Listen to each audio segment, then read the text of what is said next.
Hello there, welcome to episode 74 of Never Mind the Bullens. It's your bite-sized Everton podcast and vodcast. I'm Mike Peters.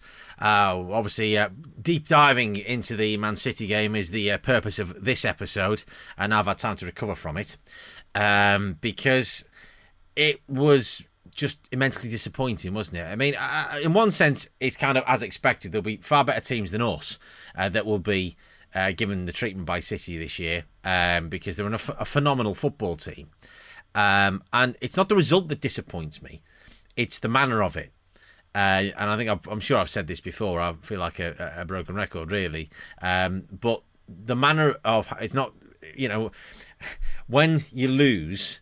The manner of your defeat matters a great deal. Yeah, you lose, but you've got to go down with a bit of fight. Look at Manchester United and the way that they've been losing matches in terms of, and it's ultimately cost Ole Gunnar Solskjaer his job because of the way that his players have been playing.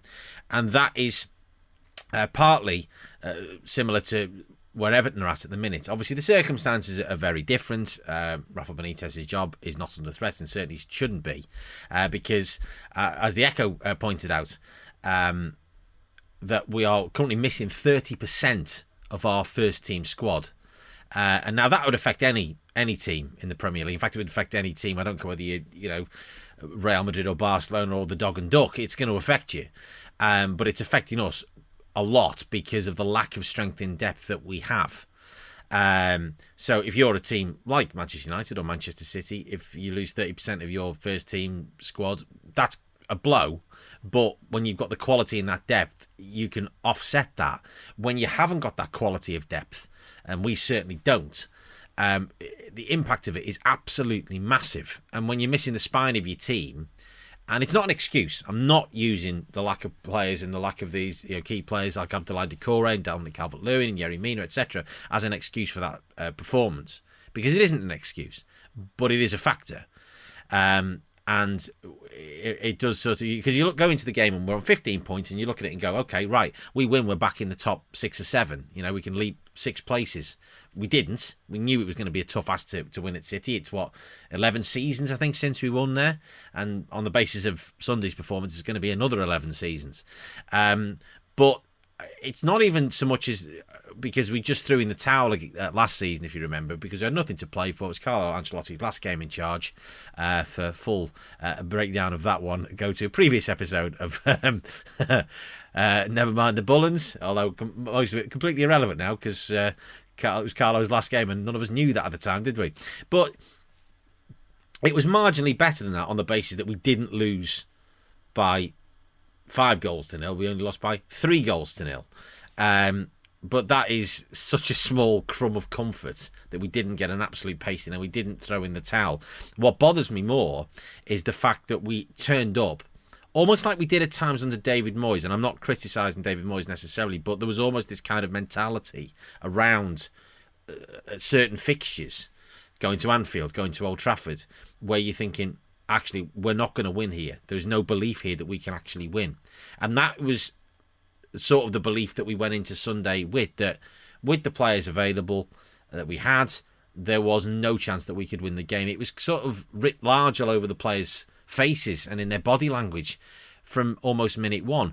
That said, for the first 40 minutes, we actually did okay.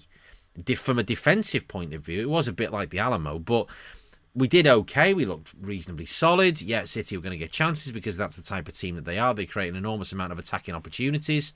And we certainly acquitted ourselves far better than Manchester United did against Man City a couple of weeks back.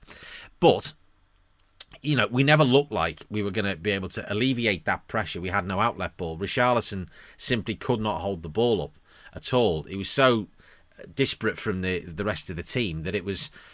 he was just a man on his own. He might as well have been having a chat with Aymeric Laporte and the rest of the Manchester City defence and Kyle Walker and etc. Because he just there was nothing. He got nothing. And then not only are we shorn of all the players that I've just mentioned, but then now we're going to be shorn of Damari Gray. Now, he has obviously gone slightly off the boil compared to what he was like at the very start of the season, where he was absolutely on fire in the last couple of weeks, but he's still a tremendous attacking threat and, a key attacking threat for us. He's been excellent since he signed. And you're just thinking, right, he goes off and on comes Alex Iwobi, who has been said on this podcast many times, is just simply not good enough, and he offered very little, other than when he bizarrely went to sort of in the defensive position. But again, you just had no confidence in him. He got a chance in the first half where he had an opportunity with the ball went over the top, and he was able to sort of cut in. And you just looked at it and you're thinking, he's going to lose this. He's going to lose the ball. He's not going to create an attacking opportunity from here. A defender will get back to him. Now, Kyle Walker, excellent defender, so he's going to get back against a lot of players. But you was thinking, it should be a bit more of a contest than it was with him, where you just got no hope, no faith, no confidence in him. And because we have no confidence in the players seem to have no confidence in themselves. So how does that work? Works both ways, I assume. We take a huge away contingent, as we do everywhere we go. Huge amount of Everton fans at the Etihad, shout the team on, and they're getting absolutely nothing in return. And there was a lot of that on Twitter from journalists that were there saying, these are fans long suffering.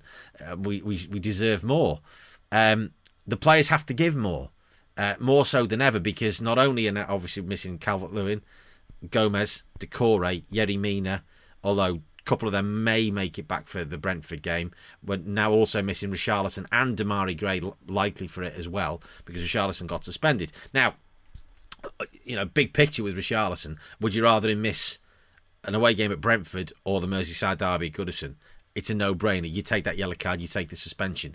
But the way we're going at the minute, you're just thinking, where on earth is the next win going to come from? I'm not sort of thinking we're in any relegation trouble at all, although when you say phrases like, where's the next win going to come from, that has the air of relegation around it. But we know that once those players come back, we're a completely different outfit. So, Solomon Rondon, when he came on, did make a difference. I think he offered us a different option and allowed the team to play in a slightly different way. He will have to play.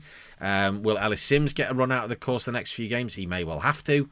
But you're just looking at it going, where are we getting the result? Because, Brentford obviously can score goals. They're doing all right at home. Vociferous crowd behind them. Very excited, obviously, to be in the Premier League.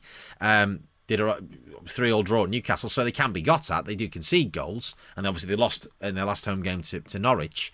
So it's a winnable game, but we've really, really got to up our tempo and up our game and up the quality as well. That we've seen over the course of the last few games. The Tottenham game was a building block. That building block we just haven't added to it. We've sort of fallen off the block, as it were, and we're sat sort of nursing our wounds. So we've got to come back with a reaction and try and get ourselves in a position against, just to try and grind out a result. That's what needs to happen. If there's a performance in terms of effort and work ethic and commitment and desire, then we've got a chance at Brentford. And the fans will respond to that will travel down there in their masses down to the Brentford Community Stadium. That's what we need to see. I can forgive a lack of quality at this point, but we need that. It's absolutely crucial that we get that. Because obviously the next two games after that, Liverpool obviously playing very well, gave Arsenal an absolute pasting. Then we've got Arsenal. They won't play the same way they tried to play at Anfield against us at Goodison on the 6th of December, but obviously that is a couple of weeks ago. We might have a couple of those players back by then, fingers crossed, and that's what we're relying on. But it's a case of now trying to get through to January with the squad that we've got. But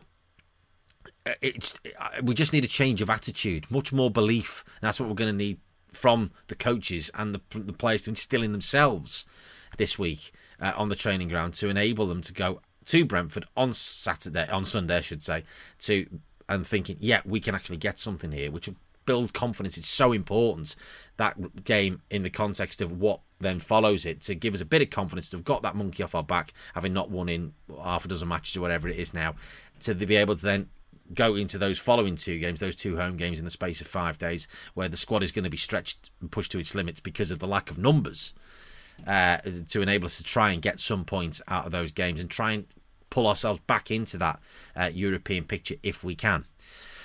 As always, this has been a Top Content production. You can get in touch at NMTBpod on Twitter. Always good to hear your thoughts. Email nmtbpod@gmail.com or leave me a voice note in the description of the podcast. Until the next time, after the Brentford game on Sunday afternoon, let's keep the faith. Come on, you Blues.